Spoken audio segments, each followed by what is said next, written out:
नागपूरमधून एक धक्कादायक घटना समोर आली आहे। शांतीनगर घाटाजवळ भर रस्त्यात एका ऍक्टिव्हा दुचाकीला अचानक आग लागल्याने परिसरात एकच खळबळ उडाली आहे। आगीमुळे काही काळ घबराटीचे वातावरण निर्माण झाले होते। सुदैवाने या घटनेत कोणतीही जीवितहानी झाली नाही। बापरे, भयंकरी लगती हो तो आग। नागपूरमधील शांतीनगर घाटाजवळ एका ऍक्टिव्हा दुचाकीला अचानक आग लागल्याची घटना घडली। रस्त्यात अचानक दुचाकीतून धूर आणि आगीचा ज्वाळा बाहेर पडू लागल्याने परिसरातील नागरिकांमध्ये घबराट पसरली।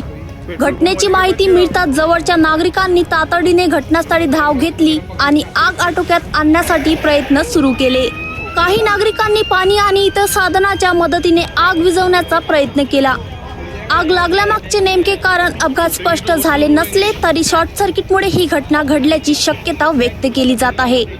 सुदैवाने या घटनेची कोणतीही जीवितहानी झाली नाही, मात्र दुचाकीचे मोठे नुकसान झाले आहे। अचानक लागलेल्या या आगीमुळे काही काळ परिसरात भीतीचे वातावरण निर्माण झाले होते।